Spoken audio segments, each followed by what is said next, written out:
As moons passed, Nneka's belly grew, and so did her cruelty. At evening feasts, she would stroke her stomach and sigh dramatically. "Oh, sister, forgive me. I know these things are not familiar to you. It must be strange carrying life." Adanna kept silent. To other women she boasted, "When I give the king a son, I will open my own market. I will name it after myself. Adanna may be first wife, but I will be first mother." The women laughed carefully, some with her, some at her. When night fell and the palace slept, Queen Adanna slipped from her chambers and walked barefoot to the shrine of Allah, Mother of the Earth. She knelt before the clay altar, pouring libations of palm wine and tears. Allah Naneam, Mother Earth, if this is my test, give me strength.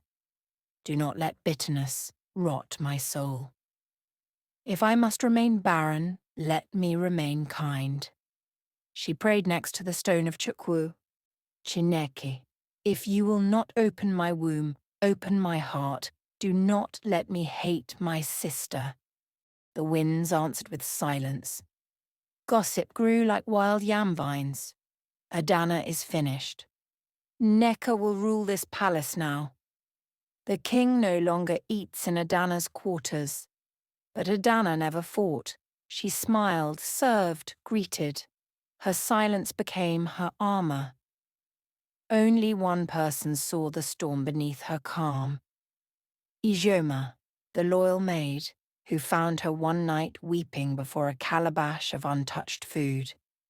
"My queen, why don't you speak?"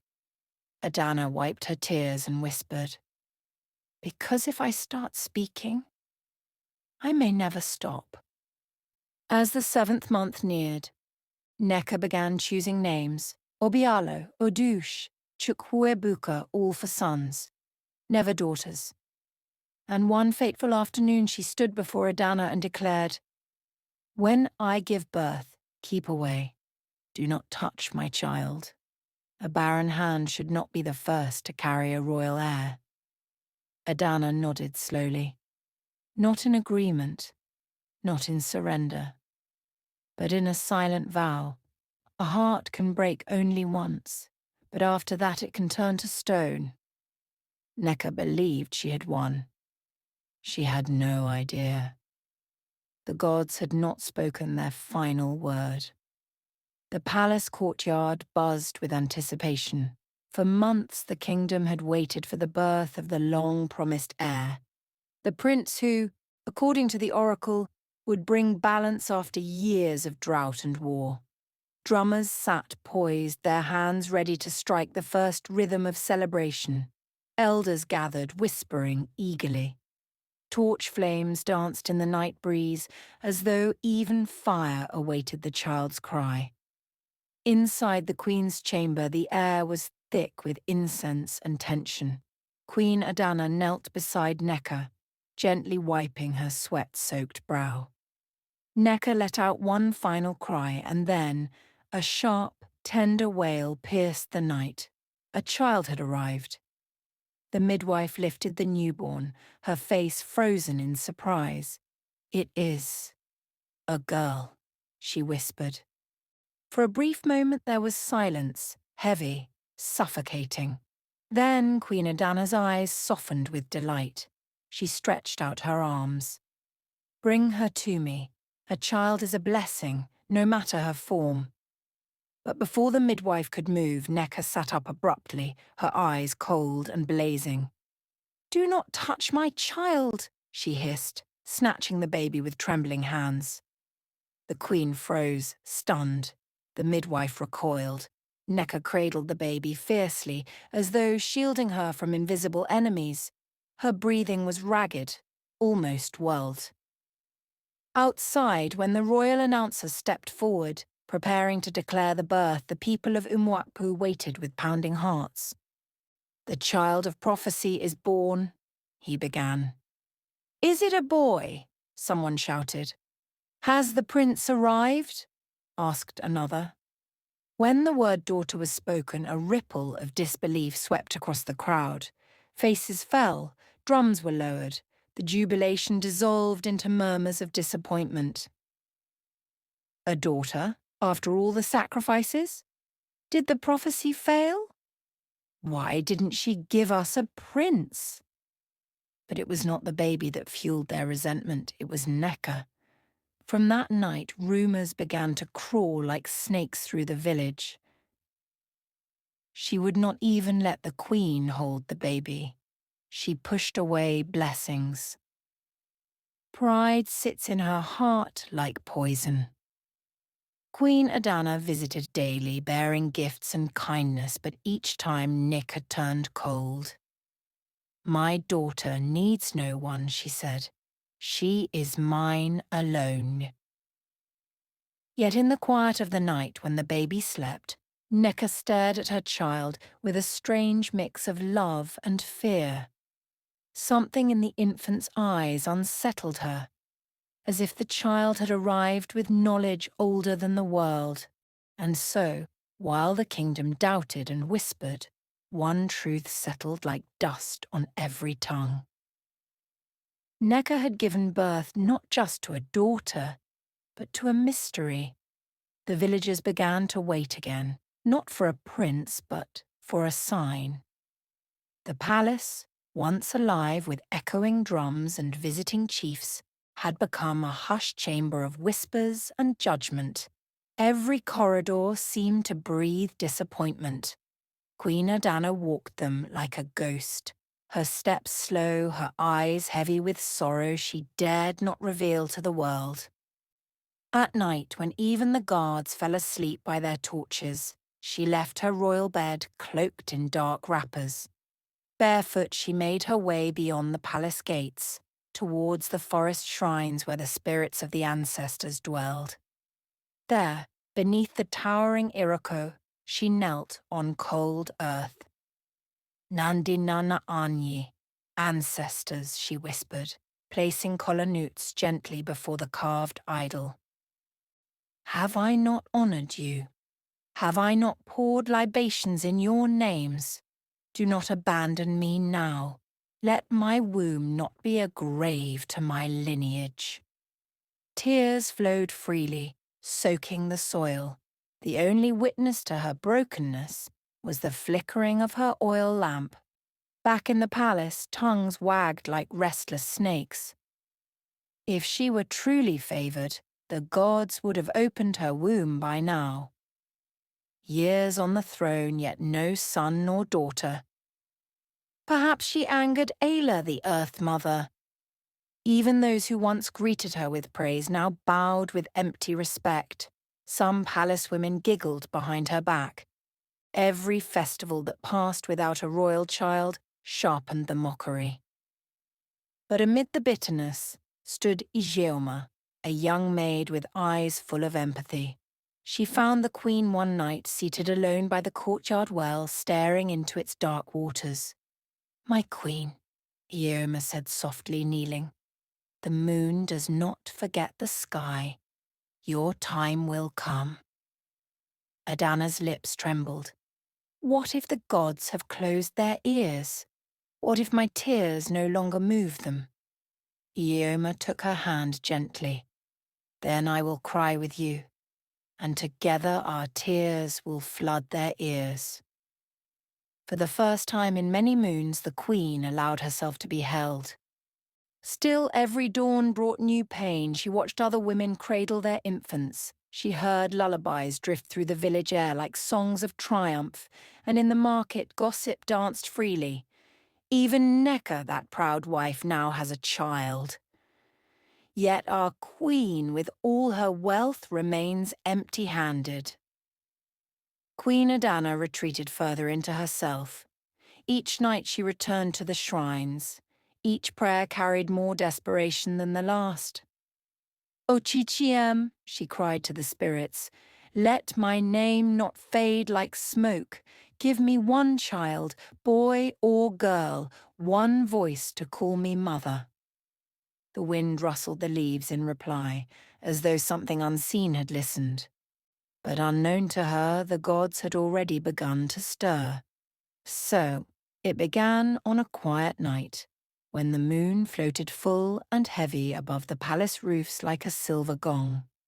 The air was still save for the distant croak of frogs and the hum of the night spirits whispering through the palms.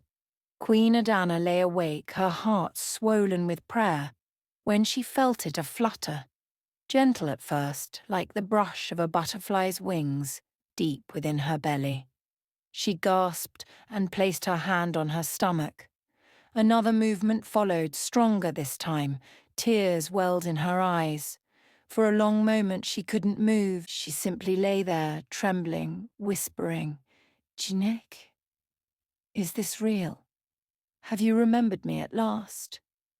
She rose from her mat and ran barefoot to the royal healer's quarters, clutching her wrapper to her chest. The healer, old Mama Ekema, squinted in the torchlight, rubbing her sleepy eyes. "My queen, what troubles you at this hour?" Adanna could barely speak. "Please, feel it, I beg you." The healer placed her wrinkled hand upon the queen's stomach and froze. Her eyes widened. Then she smiled a rare, toothless grin that could melt even the hardest of hearts. "The gods have opened your womb," she said softly. "You carry life, not one, my queen, but two. Two spirits move within you." Adanna let out a cry so sharp it echoed through the still night. She fell to her knees, laughing and weeping at once. "Two! The gods have doubled my joy!" The palace guards came running, thinking disaster had struck. But when they saw the healer's face and heard the queen's laughter, word spread faster than Harmattan fire. By morning the drums had started. The news swept through the kingdom. "The queen is with child." Old women broke into dance at the market square. Elders poured palm wine on the ground, muttering blessings to the ancestors. Even the wind carried the chant, "Adanna, Adanna, the gods have remembered Adanna." But not every heart rejoiced. From her balcony, Nneka watched the celebration with eyes dark as a storm. Her lips curled slightly, but no smile came. She had long forgotten the sound of genuine laughter. Her envy grew with every cheer that rose for her sister. As moons passed, the palace bloomed with preparation. The king, humbled and joyful, could not hide his pride. He spent his nights beside Adanna's mat, massaging her swollen feet, whispering gratitude to the gods. "My love," he said one evening, "you have lifted the shame from my name. You have restored the song to this palace." Adanna smiled weakly. "It is not I, my king. It is the mercy of Chukwu and Allah." Every day, Ijeoma the maid watched over her, ensuring her meals were fresh, her prayers uninterrupted. The queen grew radiant, her beauty returning like dawn after a long storm. Even the villagers who once mocked her now bowed with reverence when she passed. When the day of birth came, the sky roared. Thunder rolled, not in anger, but in power. The king's guards lit torches as the palace midwives gathered. Cries of pain filled the air, but so did the beating of drums outside, drums of faith, of hope, of a kingdom holding its breath. After long hours of labor, a baby's cry pierced the night. Then another. Twin sons. Two boys, healthy and strong, their cries harmonizing like music from heaven. Mama Ekema lifted them high for the king to see. "Behold, the sons of Adanna, the heirs of the throne."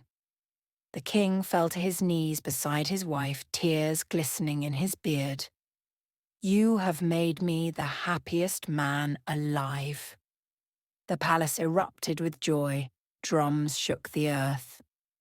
7 nights of celebration followed. Dancers filled the courtyards. Griots sang songs that would be remembered for generations. The people said the moon itself shone brighter that week, watching the kingdom's jubilation. Queen Adanna named the boys Obinna and Somedina, their father's heart, and may I not be alone.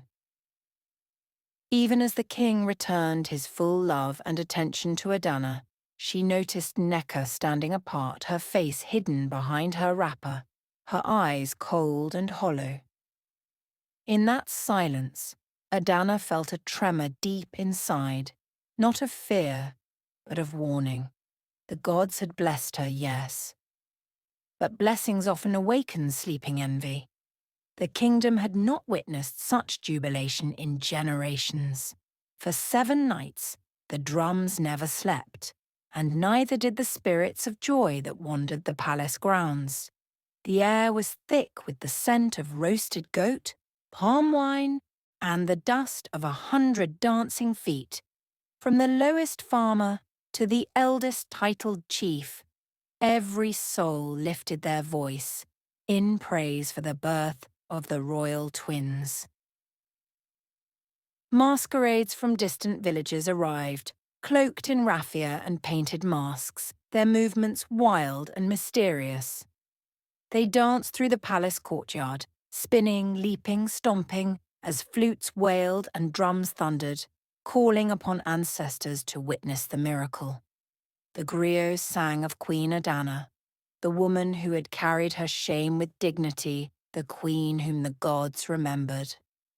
On the 3rd night, the king himself emerged before the people. Clad in white eagle feathers and coral beads, he raised his hands for silence. "My people," he cried, voice breaking, "I wronged this woman, the mother of my heirs.